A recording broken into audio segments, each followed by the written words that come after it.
우리는 누가복음 강해를 이어오면서 예수님이 이 땅에 오심으로 이 땅에 임한 하나님 나라, 예수님께서 그 하나님 나라를 인생들에게 설명할 때 한 번도 경험해 보지 못한 하나님 나라를 사람들이 인간의 말로 다 깨우치는 것이 쉽지 않을 것이기에 우리 예수님은 그 유대 땅에 그 첫 번째 예수님의 말씀을 통해 하나님 나라가 어떤 나라인지를 듣는 저들에게 저들의 일상생활에 있는 삶에 경험되고 있는 그것들을 소재로 해서 하나님 나라가 어떤 나라인지 어떻게 누릴 수 있는지를 말씀하고 있습니다.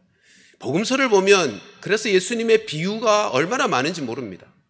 그러니까 재미있게 듣게도 하고 오래 기억할 수 있도록, 쉽게 기억할 수 있도록 예수님은 비유로 말씀해 주셨습니다.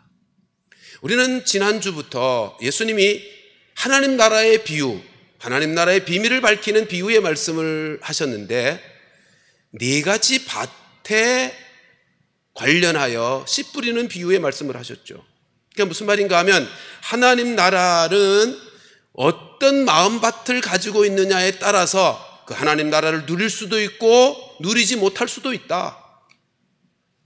어떤 마음밭을 가지고 있느냐에 따라서 하나님 나라의 열매, 그 축복을 누릴 수도 있고 누리지도 못할 수도 있음을 지금 말씀하고 계신 것입니다. 지난주에 그 첫 번째 마음밭, 그 어떤 마음밭이었죠? 길가와 같은 마음밭이요.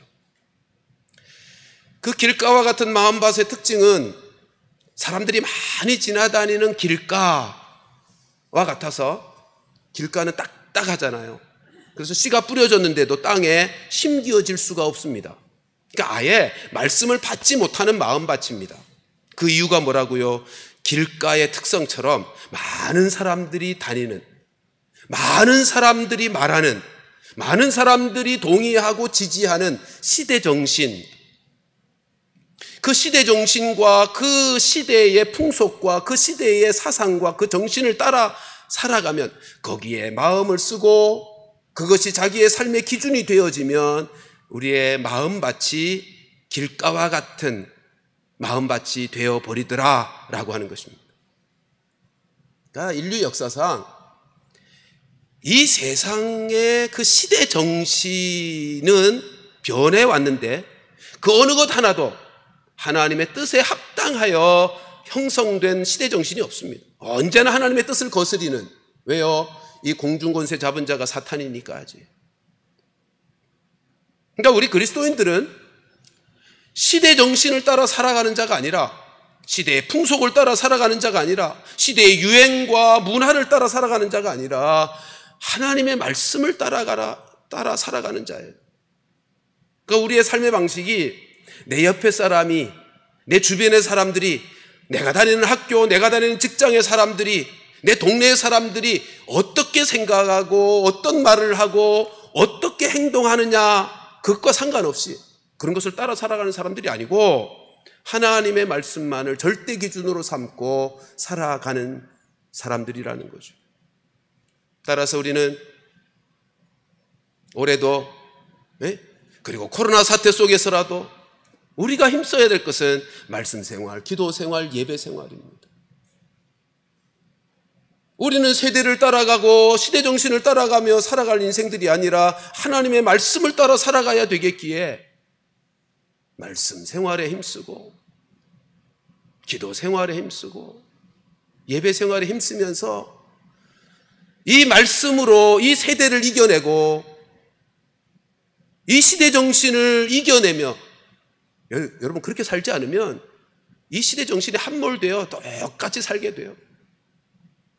함몰되어 살아가는 인생이 아니라 이 시대를 극복하고 이 시대를 고쳐가며 살아가는 그런 참된 그리스도인의 삶을 살 수 있는 거죠. 지난 주간에 구정이 지났죠. 우리나라는 참 좋아요. 새해를 2번 맞이하니 새롭게 시작할 기회가 2번이 있는 거예요. 새롭게 결심할 수 있는 기회가 2번이 있다는 것 참 감사한 일이에요. 혹시 양력으로의 새로운 해의 시작 때 놓친 분이 계셔도, 또 2월 전반부에서도 잊어버리고 지나가신 분이 계셔도, 여러분, 오늘이 1월 3일, 음력으로는 새로운 시작이라고요. 올해 새로운 결심과 결단을 가지고 맥체인 성경 읽기 다시 시작하시고요. 예? 양력으로 시작하는 거 잊어버렸다 할지라도, 놓쳤다 할지라도 새롭게 시작하자고요. 그리고 매일매일 기도하는 기도 생활도 새롭게 시작하자고요. 하나님과 동행하는 그 삶을 새롭게 결심하고 결단하고 시작할 수 있게 되기를 주님의 이름으로 축원합니다. 말씀으로 살아가는 그 삶을 우리가 새롭게 시작해야 돼요. 아마 구정 보내면서 또다시 복 많이 받으라고, 새해 복 많이 받으라고 인사들 참 많이 하셨을 터인데요.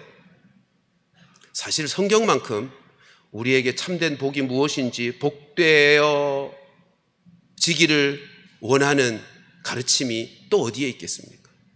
여러분, 성경에서는 또 하나님은 우리에게 복 주시기를 기뻐하시는 분이에요.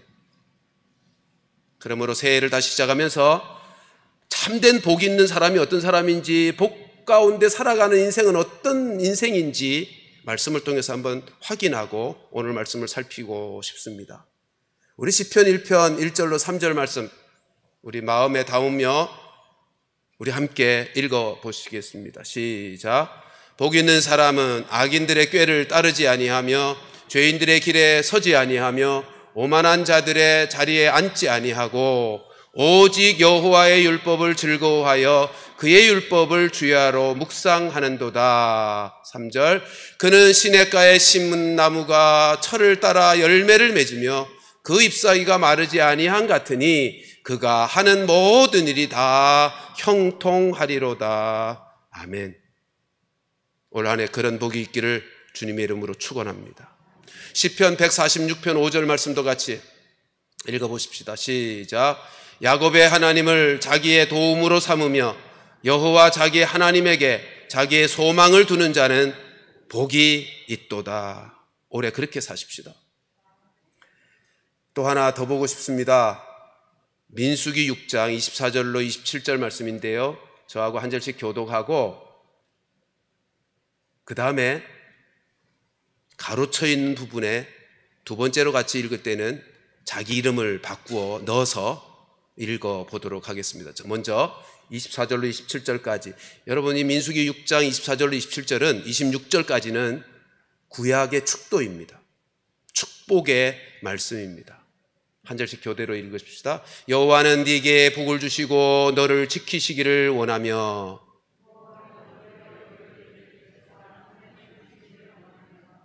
여호와는 그의 얼굴을 네게로 향하여 드사 평강 주시기를 원하노라 할지니라 하라.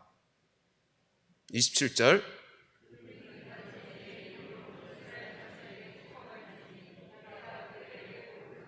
여러분 27절 말씀 보면 이게 어떤 말씀인지를 이해하시겠죠. 앞에 24절로 26절의 말씀이 어떤 말씀이냐면 하나님이 모세에게, 영적 지도자들에게, 자기에게 맡기신 백성들에게 이렇게 축복하라는 거예요. 그러면 하나님이 그렇게 복을 주시겠다는 거예요. 근데 이제 24절로 26절을 읽으실 때 빨간 글씨의 가로 안에 자기 이름을 바꾸어서 읽으십시다. 그리고 올해 매일매일 이 말씀으로 자기를 축복하자고요. 우리도 이제는 다 하나님의 이름으로 복을 빌 수 있는 영적 제사장들이 다 됐거든요. 우리 자신을 위해서 이 말씀이 매일매일 경험되어 고백되고 경험되는 그런 복된 한 해가 되기를 바라는데, 24절부터 시작. 여호와는 박병선을 복을 주시고 박병선을 지키시기를 원하며 여호와는 그의 얼굴을 박병선에게 비추사 은혜 베푸시기를 원하며 여호와는 그 얼굴을 박병선에게로 향하여 드사 평강 주시기를 원하노라 할지니라 하라. 아멘. 여러분 올 한 해 여러분들이 하나님의 말씀을 붙잡고 그 말씀이 가르치시는, 그리고 말씀이 축복하는 그 말씀을 매일매일 경험하며 복되이 살아가는 귀한 성도들 되시기를 주님의 이름으로 축원합니다. 오늘은 이제 두 번째, 바위 위의 마음밭에 대해서 함께 살펴보려고 합니다. 우리 6절 말씀을 다시 한번 보십시다. 같이 한번 읽어봅니다. 시작. 더러는 바위에 떨어짐에 싹이 났다가 습기가 없으므로 말랐고. 여러분 한번 생각해 보세요. 아니, 씨 뿌리는 자가 바위 위에 씨를 뿌리는 사람이 있을까요? 그럴 사람은 없을 거예요. 그죠? 아니, 씨를 뿌리는데 누가 바위 위에 뿌리겠어요? 그러니까 여기에 바위 위라는 말은 우리가 잘 성경에서 말씀하는 바위 위의 의미를 잘 살펴야 합니다. 이 바위 위라고 하는 이 표현의 의미는 마태복음과 마가복음에 나타난 똑같은 본문의 표현을 보면 좀 달리 번역되어 있어요. 마태복음 13장 5절과 마가복음 4장 5절에 똑같이 되어 있는데요. 뭐라고 되어 있냐면 흙이 얇은 돌밭에 떨어짐에입니다. 이 마태복음과 마가복음의 이 말씀을 읽으면 또 이런 생각이 들죠. 씨를 돌이 많은 밭에 뿌렸나? 그것도 아니에요. 사실 이 두 말씀을 이렇게 합쳐서 사실은 정확하게 본문의 밭의 상태를 번역한다면 이렇게 번역해야 가장 정확합니다. 흙이 얇은 바위 위에.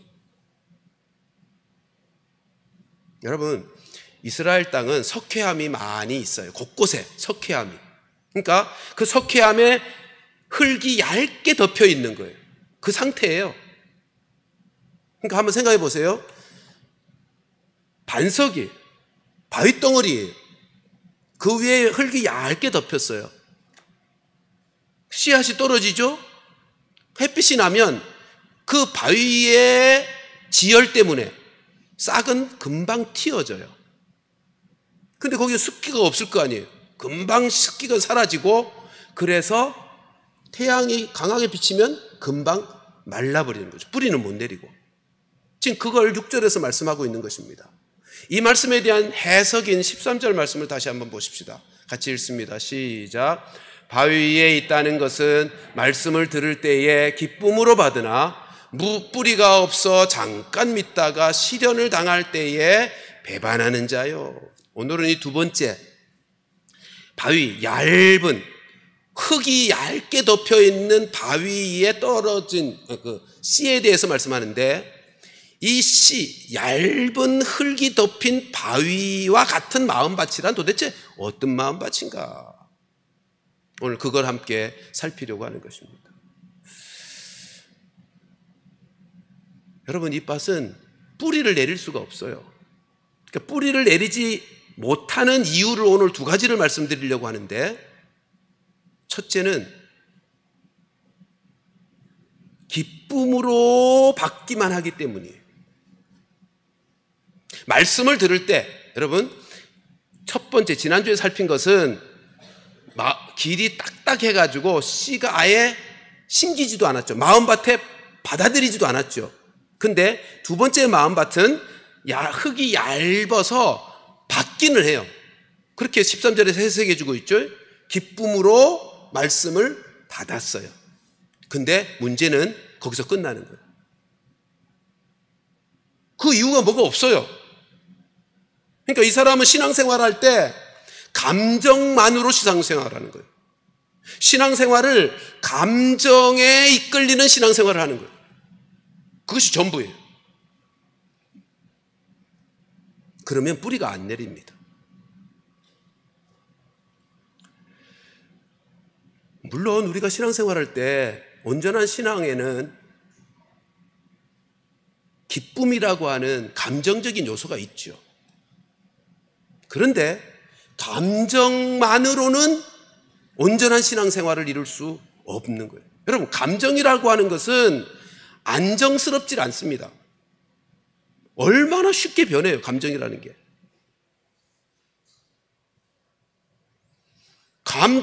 우리가 신앙생활하면서 그런 경험 하잖아요. 교회 와서 찬양 드릴 때 보면 천사들이에요. 그죠? 찬양할 때 보면 천사들이에요. 보는 것만으로도 은혜가 돼요. 근데 집으로 돌아가다가 안 좋은 일을 만나거나 안 좋은 사건이 터지면 천사가 아니라 마귀가 될 수도 있어요. 금방.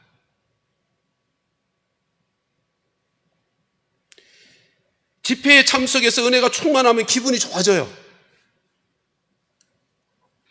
그러다가 누군가가 말 한마디 잘못하면, 나의 자존심을 툭 건드려 놓으면 좋았던 기분 싹 사라지고요. 순식간에 받았던 은혜 다 쏟아버리고요. 그 밤에는 밤새우면서 자기 자존심 상하게 한 그 사람 욕하면서 시간을 보냅니다. 아니, 더 나아가서는 하나님을 원망하기까지도 합니다. 기분이라 그런 거예요. 여러분, 기분이라고 하는 것은 언제나 쉽게 뒤집어지고 변하는 거예요. 그러니까 기분에, 감정에 이끌리는 신앙생활을 하면 그 신앙생활은 위험하고요. 그 신앙생활은 한계가 있어요. 결혼 생활을 한번 생각해 보세요. 아주 뜨겁게 사랑해서 연애해서 결혼에 골인해요. 그런데 결혼하고 나면 그 연애 감정이 얼마나 갑니까? 1년? 2년? 여러분, 그 이후로는 연애 감정으로 사는 게 아니에요. 책임감으로 살아요. 약속에 근거하여 살아요. 결혼식 할 때 뭐라고 약속하죠? 비가 오나 눈이 오나 바람이 부나 사랑하겠노라고, 책임지겠노라고, 그렇게 약속한, 하나님 앞에서 서원한 그 하나님의 말씀에 근거하여 내가 약속하였기 때문에 그렇게 사는 거예요. 그래서 그 부부된 도리를 책임지고 감당하여 가정이라고 하는 것이 지켜지고, 그러기에 하나님이 가정을 통해서 주시는 은혜와 복을 누리게 되는 거죠. 자, 만일 감정으로만 결혼 생활을 유지한다고 생각해 보세요. 감정으로 신앙생활을 하는 것이 위험하기도 하고 한계가 있다고 말씀드렸는데, 감정으로 가정, 부부 생활을 유지한다고 생각해 보세요. 그러면요, 이혼해도 수백 번 했어요. 여러분, 우리나라 작년도 이혼 가정이 몇 건인 줄 아세요? 11만 건이. 11만 건이 넘어요. 매년 그래요. 왜요? 약속과 말씀에 근거하지 않고 그것을 붙잡고 살아가는 삶이 아니라 감정에 의존해서 감정이 이끄는 삶을 사니까 수백 번 이혼하는 거죠. 신앙생활도 마찬가지입니다. 신앙생활에 우리가 살아야 될 삶은 감정을 따라, 감정이 이끄는 신앙생활이 아니라 말씀을 붙잡고 말씀이 이끄는 신앙생활을 해야 됩니다. 말씀이 이끄는, 말씀으로 말미암는, 말씀을 믿는 믿음이 이끄는 신앙생활을 해야 우리의 신앙생활이 견고하고 뿌리가 내려질 수 있단 말이에요. 감정만으로는 말씀의 뿌리, 신앙의 뿌리가 내려질 수가 없어요. 감정이 좋은 것이지만, 필요한 것이지만, 온전한 신앙생활에 감정이라고 하는 것이 반드시 있을 수밖에 없지만, 감정만으로, 감정의 이끌림으로 신앙생활을 하는 것은 뿌리 없는, 그래서 13절에서 말씀하는 것처럼 시련이 조금만 오면 못 살겠다고 하는 거예요. 배반하는 거예요. 말씀을 배반하는 거예요. 사랑하는 성도들이요, 우리가 신앙생활하면서 감정에 이끌리는 신앙생활을 하면 안 되고요, 감정의 상태가 어떠하든지 상관없이 말씀을 붙잡고 말씀에 이끌리는 신앙생활을 해야 된단 말이죠. 골로새 2장 6절 7절 말씀 같이 한번 읽어보십시다. 시작. 그러므로 너희가 그리스도 예수를 주로 받았으니 그 안에서 행하되 그 안에 뿌리를 박으며 세움을 받아 교훈을 받은 대로 믿음에 굳게 서서 감사함을 넘치게 하라. 하나님의 말씀의 교훈을 받은 대로 굳게 서야 되는 거예요. 감정의 상태가 어떠하든지 상관없이. 우리 모두 돌짝밭, 옛날 번역은 그렇게 되어 있었어요. 돌짝밭. 바위 위, 얇게 흙이 덮인 바위 위와 같은 마음의 사람이 아니 되려면 여러분, 감정을 따라, 감정이 이끄는 신앙생활이 아니라 진리의 말씀, 하나님의 말씀만을 붙잡고 말씀이 이끄는 신앙생활에 복된 성도들이 될 수 있기를 주님의 이름으로 축원합니다. 두 번째로, 뿌리 내리지 못하는 이유 두 번째는 오늘 본문 13절 다시 보세요. 말씀을 들을 때에 기쁨으로 받아요. 근데 왜 뿌리가 안 내려지죠? 바위 때문이에요. 바위 때문에. 그렇잖아요. 뿌리가 바위를 못 뚫잖아요. 자, 그러면 오늘 살필 것은 이거예요. 도대체 오늘 본문에서 말씀하는 바위가 뭘까? 네? 하나님의 말씀을 기쁨으로 내가 분명히 마음으로 받았는데 이 마음 속에 뿌리를 내리지 못하게 하는 바위라는 게 뭘까? 그것도 두 가지로 살펴보겠습니다. 하나는 신앙생활의 패턴이요. 신앙의 경향이요. 여러분, 현대인들은요,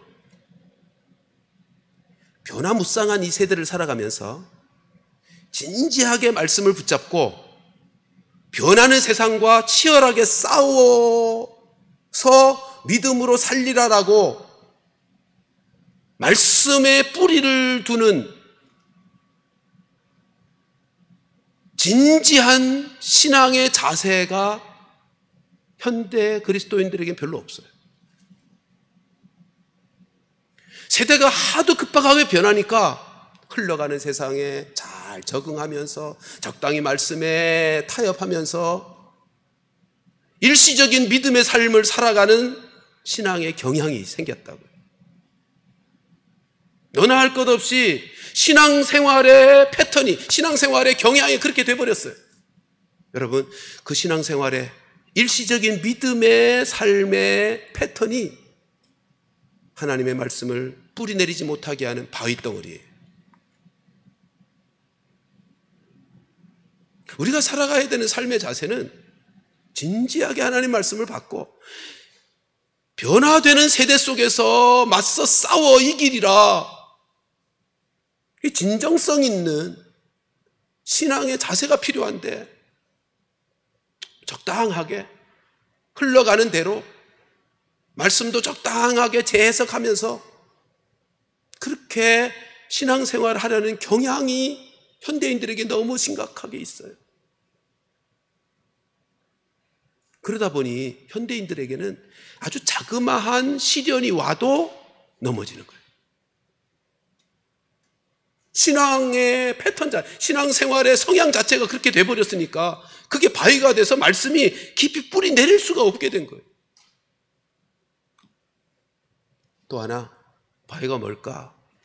그것은 내 내면 속에 자리 잡고 있는 의식, 내 내면 속에 자리 잡고 있는 사상,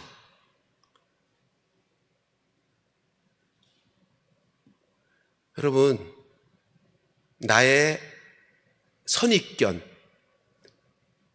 편견, 가치관, 이런 것들이 바위가 될 수 있어요. 여러분, 우리 모두는 우리의 내면 속에 있는 자기 기준들이 있잖아요.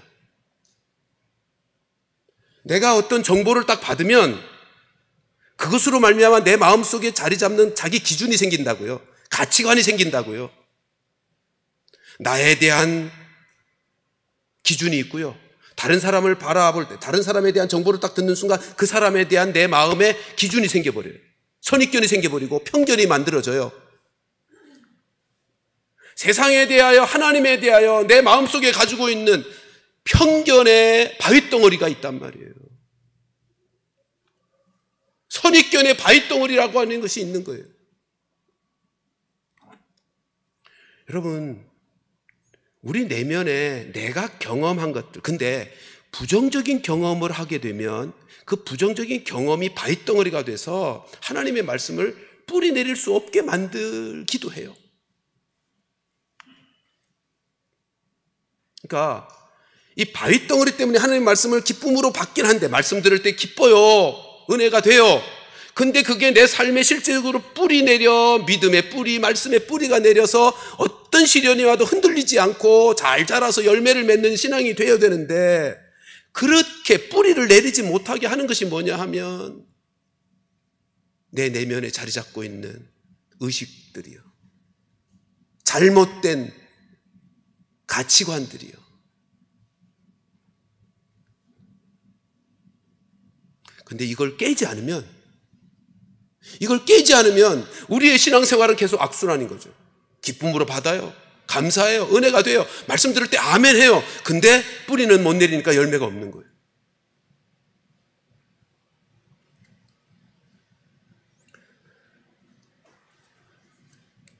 내 마음속에 있는 바위덩어리에 대한 예를 하나 들어볼게요. 성경에 있는 예예요. 이스라엘 백성들이 광야를 다 지나고 가나안 땅에 입성하기 전에 하나님이 약속한 가나안 땅을 바라보면서 하나님이 12정탐꾼 보내죠. 12정탐꾼 보냈을 때 돌아와서 정탐꾼들의 보고가 뭐였습니까? 여호수아와 갈렙은 들어가자, 하나님이 주신 약속의 땅이다 그러고 갔는데 10명의 정탐꾼은 뭐라 그러죠? 민수기 13장의 33절 말씀 같이 한번 읽어보십시다. 시작. 거기서 네피리 무손인 아낙 자손의 거인들을 보았나니 우리는 스스로 보기에도 메뚜기 같으니 그들이 보기에도 그와 같을 것이니. 여러분, 메뚜기 자아상이 그들의 마음속에 있었어요. 정탐하라고 보냈더니 정탐해서 봤더니 거기 아낙 자손이 있는데 거인들이야. 자기들의 눈으로 볼 때 그들에 비해서 자기들은 메뚜기처럼 보인 거예요. 그러면서 하는 말입니다. 그들이 우리를 볼 때도 우리를 메뚜기로 볼 것입니다. 자, 지금 이 정탐꾼들이 가나안 땅에 들어가서 자기 눈으로 본 정보가 뭐예요? 야, 거인들이네. 그 정보로 말미암아 자기의 내면 세계 속에 찾아온 게 뭐죠? 메뚜기 의식이요. 메뚜기 자아상이요. 이게 바위덩어리가 된 거예요. 하나님의 말씀은 분명히 그 땅이 약속의 땅이에요. 주시겠다 그랬어요. 그러니까 이스라엘 백성들은 하나님의 말씀 붙잡고 가야 되는 거잖아요. 근데 그 말씀이 믿음의 뿌리로 내려지지 못한 이유가 뭐예요? 자기들의 들었던, 보았던 정보에 의해서 자기 마음속에, 내면의 마음속에 메뚜기 의식이 생긴 거예요. 이게 바위덩어리라고요. 이 보고받고 온 백성들도 다 메뚜기 의식에 사로잡히잖아요. 그리고 밤새 울면서 우리를 여기 데리고 와서 전쟁으로 죽이려고 하느냐, 원망한다. 이 사람들 어떻게 됐죠? 말씀에, 하나님의 약속의 말씀은 가나안의 기업을 누리는 건데 그 말씀을 받아서 뿌리를 내리지 못하니까 그 복을 못 누리는 거예요. 이 사람들은 아무도 못 들어갔어요. 메뚜기 의식을 가지고 그 바위덩어리를 그대로 두니까 가나안 땅 아무도 못 들어갔다고. 여호수아와 갈렙 외에는. 여러분, 우리가 인생 살면서도 동일한 경험들 하고 있지 않나요? 인생을 살다 보면 징글맞게 바뀌지 아니하는 남편, 변하지 아니하는 아내, 바뀌지 아니하는 자식들의 문제 때문에, 가족들 때문에 절망할 때가 많잖아요. 야, 이거 안 되는 거구나. 여러분, 이스라엘 백성들이 정탐의 보고를 받고 나서 그들은 절망했습니다. 우리는 메뚜기야. 근데 그게 사실입니까? 아니요. 자기들의 눈으로 보아서 확인된 정보에 의한 편견과 선입견은 하나님 편에서 보면 사실이 아니에요. 스스로 속는 거예요. 하나님이 더 크신 분인데, 하나님의 역속이 더 분명한 믿음의 근거가 되는 것이라고요. 그러니까 그거는, 그 절망은요, 가짜 절망인 거예요. 그렇게 이름을 붙이고 싶어요. 가짜 절망이에요. 우리가 가정생활하고 인생을 살아가면서 주변의 사람들 때문에 절망할 때가 있어요. 아, 이거 안 되는 거구나. 그리고 나 자신을 보면서도 절망할 때가 있죠. 나 그렇지 내가 이것밖에 안 되지. 내가 할 수 있겠어? 패배의식에 사로잡혀 있어요. 여러분, 이게 바위덩어리예요. 하나님 말씀은 뭐라고 말씀하시죠? 할 수 있다는 거죠. 내가 너와 함께한다. 두려워하지 말고, 불안해하지 말고, 담대하게 나아가라고. 하나님의 말씀은 그렇게 말씀해요. 사람은 할 수 없으나 하나님은 하실 수 있다라고 말씀하고 있다고요. 우리가 잘 아는 고린도후서 7장 5장 17절 말씀 마음에 한번 새기면서 같이 읽어보십시다. 시작. 그런즉 누구든지 그리스도 안에 있으면 새로운 피조물이라. 이전 것은 지나갔으니 보라 새 것이 되었도다. 여러분, 되었도다라는 거 완료형인데, 이 새롭게 되는 하나님의 재창조의 역사는요, 영원히 이루어지는 역사입니다. 이루어지고야 마는 역사라고요. 그러니까 우리는, 그리스도인들은요, 결코 절망할 이유가 없는 사람들이에요. 나 자신에 대해서도, 그리고 내 형제들에 대해서도. 왜요? 하나님이 새롭게 하시는 역사를 이루시고야 말 거니까.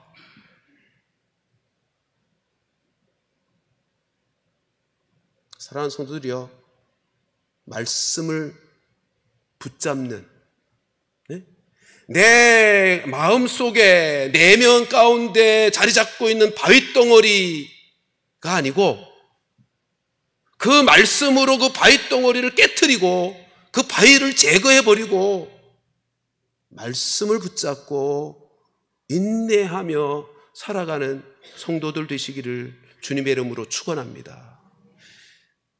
우리 길가에서도 마찬가지지만 이 네 가지 밭에 씨 뿌리는 자의 비유의 말씀에서 주께서 우리에게 계속 말씀하시는 것은 말씀 붙잡고 살라는 거예요. 여러분, 오늘 뿌리를 내리지 못하는 이유가 두 가지를 지금 말씀드리고 있죠. 하나는 감정이 이끄는 신앙생활하면 뿌리가 안 내려지고, 또 하나는 마음속에 내면의 바위덩어리들을 가지고 있으면 그게 잘못된 가치관일 수 있고, 자아상일 수 있고, 편견일 수 있고, 사상일 수도 있고, 부정적인 경험일 수도 있는데, 그것 때문에 못 내는데, 아주 이것과 관련해 좋은 간증 예화를 하나 드릴 것이 있습니다. 이 간증은 이재철 목사님의 간증인데요, 이제는 은퇴하고 계시죠. 시골에 들어가 계시는데, 이재철 목사는 누구신가 하면 아마 이렇게 설명해야 잘 더 이해할 거예요. 싱어게인의 최종 1위를 한 30호 가수 이승윤의 아버지 이재철 목사님의 간증입니다. 그의 간증, 제가 그냥 간단히 정리해서 말씀드리면 이런 겁니다. 이재철 목사님이 아주 교회 잘 다니는 신실한 청년인 줄 알고 결혼을 합니다.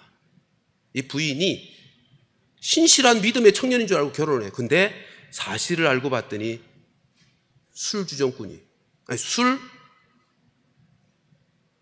늘 술에 쩌들려 살아가는 사람이었어요. 이 청년이, 이재철 목사님이 술을 얼마나 즐겼는지, 그리고 술 먹다가 기분이 좋아지면 아내가 성악을 전공한 사람인데 술자리로 부른답니다. 불러서 노래시키는 거죠. 근데 그렇게 하기를 매일 하는데도 한 번도 불평하는 말이 없더라는 거예요. 그래서 이 이재철 목사님의 마음속에 내 안에는 하나님이 천사로 만들어 준 사람이구나, 그렇게 생각했다는 거예요. 근데 어느 날, 그날도 술에 쩌들러서 새벽 2시쯤 돼서 집에 들어가는데, 그날은 괜히 주머니에 손을 넣다가 집 열쇠가 손에 잡히더래요. 그러니까 전에는 들어가면 무조건 벨 누르고, 그러면 아내가 나와서 저녁상 차려주고 먹고야 잠이 들었대요. 새벽에 1시가 됐든 2시가 됐든. 근데 그날은 열쇠가 손에 잡혀서 열쇠를 열고 들어갔더니 불이 꺼져 있는데 어머니 방에도 불이 꺼져 있고 안방을 들어갔더니 자기 아내가 책상 머리에 앉아서 잠이 들어있더래요. 그 책상을 다가가서 봤더니 그 앞에 물기가 흥건히 젖어 있는 일기장이 있었어요. 그 일기장을 보고 싶다는 생각이 들어서 읽었는데 그 일기장의 내용이 이런 겁니다. 오늘도 나는 시내버스를 타고 수유리로 갔다.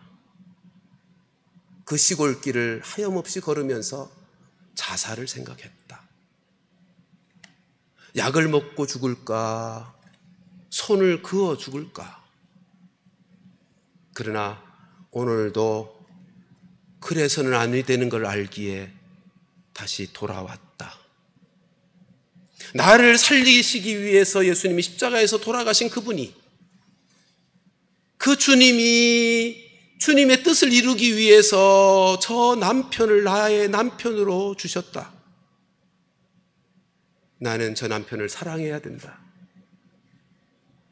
주의 뜻을 이루기 위해서 나에게 만나게 한 저 남편 사랑하라고 하셨으니 나는 사랑해야 한다. 그런데 하나님, 내가 연약한 거 아시지 않습니까? 나에게 사랑할 수 있는 힘을 주옵소서. 그게 일기의 내용이었습니다. 그걸 보는 순간 이철 목사님이 그 표현은 그래요. 자기가 이제까지 들었던 그 어떤 북소리보다 큰 북소리가 속에서 그냥 가슴을 치면서 들리더래요. 그리고는 돌아선 거예요. 여러분 한번 생각해 보세요. 그러니까 이재철 목사님의 간증의 내용이 이거예요. 자기는 자기 아내가 그렇게 착해서 그런 줄만 알았대요. 근데 그렇게 죽음을 매일 생각하고 있었다는 것은 상상을 못했다는 거예요. 그러니까 아내 편에서 한번 생각해 보십시오. 감정상으로 살았다면 그렇게 계속 살았겠습니까? 끝났죠. 죽을 생각을 수도 없이 하는 사람이 어떻게 같이 살겠습니까? 근데 이 사모님이 그 삶을 살아낸, 신앙의 깊은 뿌리를 내려서 그 상황 속에서도 흔들리지 않고 신앙을 지키고 믿음의 반응으로 삶을 살아낸 힘이 뭐죠? 말씀이에요. 말씀.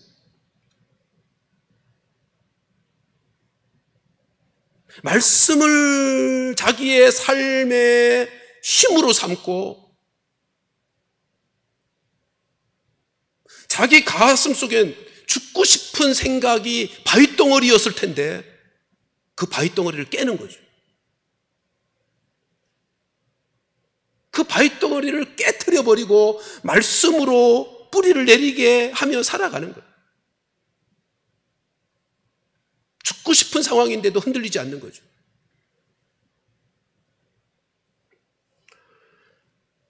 우리 그리스도인의 삶의 방식이 그것입니다. 우리 안에 바위덩어리들이 다 있어요. 근데 그 바위덩어리를 제거하고 말씀의 삶을 살아내어 하나님 나라를 누리며 하나님 나라의 열매들을 맛보려면 이 사모님처럼 죽고 싶을지라도 그런 상황에 내몰릴지라도 하나님의 말씀이 뭐라 그랬는가, 삶의 상황과 상관없이 감정과 상관없이 말씀을 붙잡고 말씀의 삶을 살아내는 거죠. 근데 이런 삶은 사람의 힘으로는 절대로 안 되죠. 그렇지 않겠습니까? 사람의 힘으로는 죽었다 깨어나도 안 되는 거예요.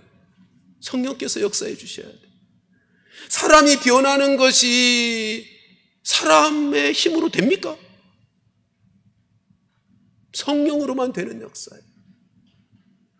여러분, 내가 사람 바꾸려고 하면 이 상황 속에서, 이런 상황 속에서 어떻게 될까요? 너 죽고 나 죽자 밖엔 더 있겠어요? 네?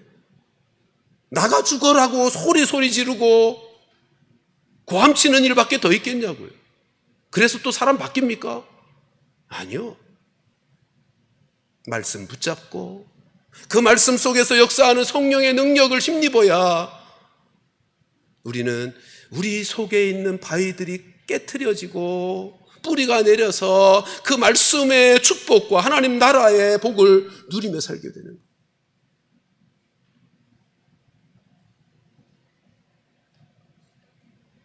성령께서 우리 안에서 역사하도록 하시려면 또 뒤로 갑니다만 말씀의 삶을 살아야 되는 거예요. 왜요? 성령은 말씀의 영이시거든요. 진리의 영이시거든요. 그래서 우리 아까 보았습니다만 시편 1편 2절 말씀은 뭐라 그러죠? 복 있는 사람은 2절 말씀 같이 읽겠습니다. 시작. 오직 여호와의 율법을 즐거워하여 그의 율법을 주야로 묵상하는도다. 여러분, 아까 말씀드렸죠. 바위 때문에, 마음밭에 바위 때문에 뿌리가 안 내려진다. 근데 그 이 바위가 마음 속에 있는 의식이잖아요. 그러니까 이 마음 속에 있는 바위를 깨트리는 방법은요, 말씀을 받아들이는 거예요. 그리고 말씀을 붙잡는 거예요. 이 사모님이 그러했던 것처럼. 그게 내 마음 속에 있는 바위들을 깨트리는 방식이고요. 그리고 받은 말씀을 묵상하는 것. 계속해서 되씹는 것. 그 말씀을 또 생각하고 또 되씹고, 그게 내 마음속에, 내 심령과 내 삶 속에 말씀의 뿌리를 내리는 방식이라고. 그래서 복이 있다는 거예요. 말씀을 주야로 묵상하는 자가 복이 있는 거예요. 그런 자가 결국 시냇가에 심기운 나무처럼 시절을 쫓아 과실을 맺는 복된 인생의 열매를 보게 되는 거예요.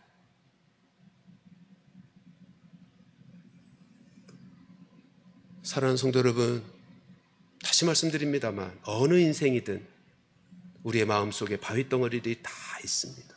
종류가 다를 뿐이죠. 우리 모두가 다 얇디 얇은 흙을 가진 상태에 있을 수 있습니다. 그 바위덩어리를 깨지 않으면 우리는 말씀을 받을 때 아멘하고 기뻐하며 감사하며 받지만 그게 뿌리 내려지지 아니하여 시련이 오면 넘어지기 십상입니다. 이 바위덩어리를 깨야 돼요. 깨는 방법이 뭐라고요? 말씀을 부여잡는 거예요. 네? 내 마음속에 바위덩어리로 자리 잡고 있는 의식들을 깨트리는 방법은 하나님의 말씀을 붙잡는 거예요. 올 한 해 하나님의 말씀을 삶의 상황과 상관없이, 감정의 상태와 상관없이 그 말씀을 부여잡고 그 말씀을 묵상하면서 이 말씀을 통하여 이루어지는 하나님 나라의 역사가 경험되어지는, 그래서 하나님 나라를 누리며 열매 맺는 복된 한 해로 살아가게 되는 우리 모두가 되기를 주님의 이름으로 축원합니다.